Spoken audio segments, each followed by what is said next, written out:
दर्शन news. Manjhi प्रखंड के ताजपुर पंचायत निवासी तथा पटना उच्च न्यायालय के अधिवक्ता चंद्रशेखर द्विवेदी ने यूजीसी से जुड़े प्रस्तावित बिल पर अपनी प्रतिक्रिया व्यक्त करते हुए इसे उच्च शिक्षा व्यवस्था के लिए घातक बताया है।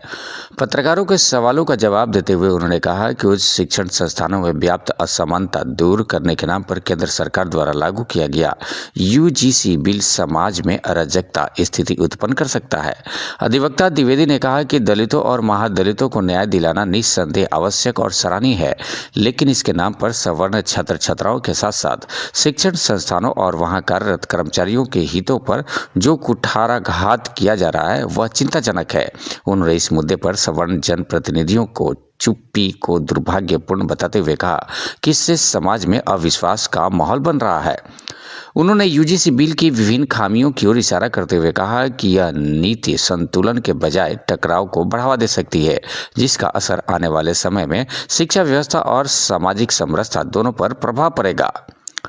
इस अवसर पर सेवानिवृत्त पुलिस के जवान अमरेंद्र दुबे, साधु दुबे सहित दर्जनों लोग मौजूद थे, जिन्होंने अधिवक्ता द्विवेदी के विचारों को गंभीरता से सुना। सारण से वीरेश सिंह की रिपोर्ट। आप अपना इंट्रोडक्शन दीजिए सर।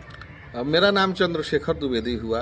पेशे से मैं अधिवक्ता हूँ और मैं छात्र राजनीति में भी बहुत नहीं लेकिन थोड़ा मेरा जुड़ाव रहा है। हम 94 में जब मैट्रिक पास किए उसके बाद हम NSY ज्वाइन कर लिए थे, national student union of India, जो कांग्रेस की छात्र शाखा, और तब से लगातार हम कांग्रेस पार्टी के साथ काम करते रहे। इसी बीच में उच्च शिक्षा प्राप्त करने आफ्टर ग्रेजुएशन मैंने पब्लिक एडमिनिस्ट्रेशन से ग्रेजुएशन किया और उसके बाद मैं कोर्स किया MSW master of social work.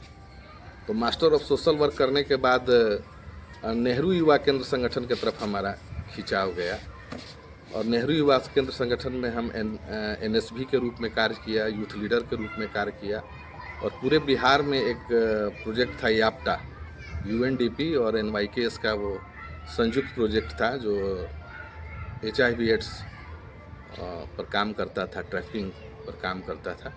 उसका मैं स्टेट मॉनिटर रहा और 2007 तक इन सारी चीज़ों सामाजिक क्षेत्रों में नेहरू युवा केंद्र संगठन में जुड़ा रहा और उसके बाद जब जीविकोपार्जन की बात आई तो 2009 में मैं इसी छपरा सिविल व्यवहार न्यायालय से अपना प्रैक्टिस शुरू किया और 2015 से मैं पटना चला गया, वहाँ अपना लॉ फॉर्म बना के और पटना हाई कोर्ट में और कॉरपोरेट का काम, ज़्यादातर बैंक का काम हम लोग देखते हैं। फाइनेंशियल जो सेक्टर है उसमें हम लोग, हमारा उसी में है, राजनीतिक जुड़ाव है। लेकिन गांव समाज से हम बचपन से बहुत नहीं जुड़े हैं, स्पष्ट हम बताएं। गांव है तो हम लोग आते जाते थे, लेकिन जब नेहरू युवा केंद्र संगठन से हम जुड़े तो हम आपको बताएंगे, यहाँ हम युवा कार्य खेल मंत्रालय के अंतर्गत क्लब निर्माण करना, यहाँ फुटबॉल मैच कराना, वॉलीबॉल मैच कराना, 12 जनवरी राष्ट्रीय युवा दिवस पर कुछ कार्यक्रम करना, उसके बाद पंचायती राज सशक्तिकरण के ऊपर तीसरी सरकार अभियान बना करके बहुत सारा कार्यक्रम हम अपने गांव समाज में किए। राजनीति से जुड़ाव रहा लेकिन उसी माध्यम से गांव से भी जुड़ाव हुआ और अब हमको लगता है कि अब हम ज़्यादा गांव से जुड़े हैं। हर शनिवार संडे हम आ जाते हैं, लेकिन आज की जो राजनीतिक स्थितियां हैं, जो परिस्थिति हैं, इससे हम जैसा नौजवान और हम ही नहीं, तमाम ऐसा नौजवान जो है वो नाखुश है। तो आज अगर पॉलिटिक्स की बात आप कर लीजिए तो मुझे लगता है कि बिहार में किसी भी दल का अपना कोई राजनैतिक विचारधारा नहीं है। उनका कोई विशेष एक विचारधारा के तहत वो काम जो होता है कि हाँ मेरा ये सिद्धांत है, मेरा ये विचारधारा है, तो वो सारा चीज़ ख़त्म हो गया है। तो हम लोग अब उस राजनीति में भी आना नहीं चाहते। हम लोग विकल्प के तलाश में हैं, इंतज़ार में है कि भैया ऐसा कोई चीज़ आए जो समाज के सभी वर्गों को लेकर चलने वाली बात हो और एक विचारधारा पर वो कायम रहे।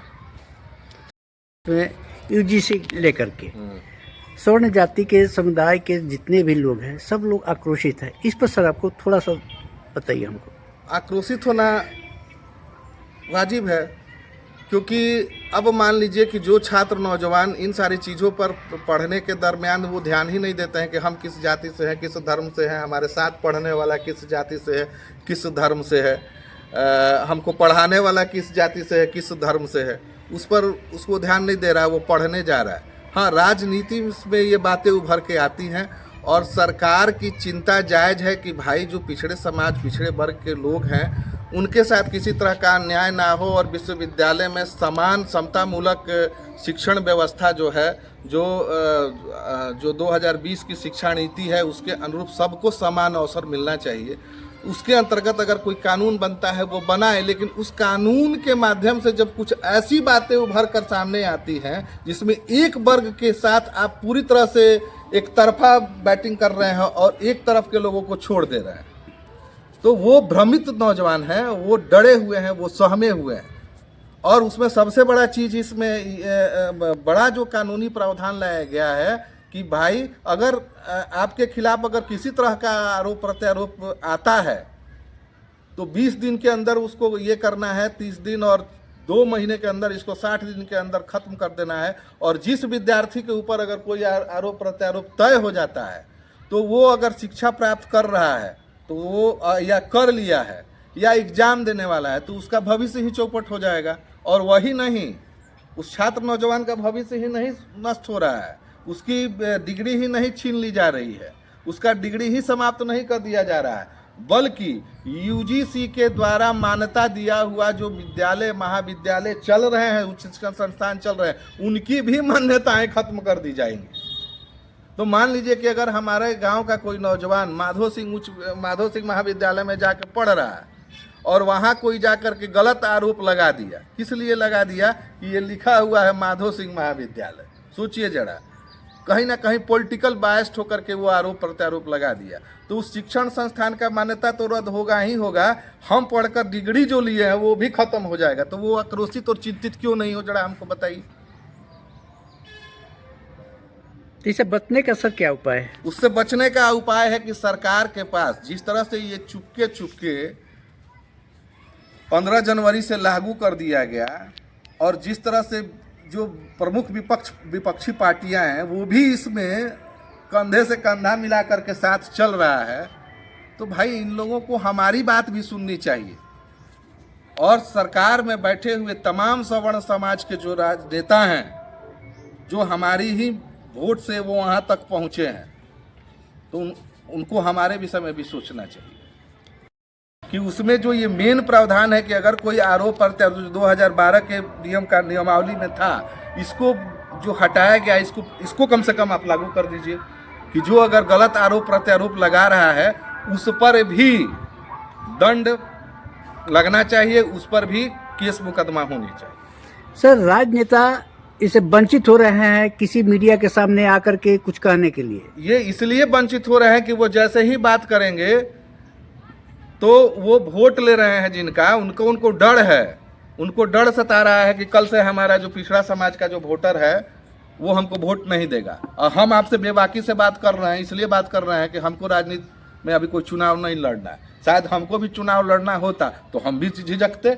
और डरते, लेकिन कभी कभी समाज के सब लोगों के साथ खड़ा होना चाहिए, हर वर्ग की हर लोगों की बात सुननी चाहिए, अपनी भी बात करनी चाहिए। अगर मान लीजिए हम कहीं शोषित हो रहे हैं, कहीं उपेक्षित हो रहे हैं, तो हम अपनी बात कहाँ कहने जाएंगे। और अगर हमारी बात रखने के लिए सवर्ण आयोग बनाया गया, क्यों बनाया गया, क्यों लाया गया? इसीलिए न लाया गया कि हमारे साथ भी अगर कोई किसी तरह का बात हो तो हम अपनी बात को कहाँ रखने जाएंगे। ईबीसी का भी प्रावधान लाया गया, क्यों लाया गया बताइए।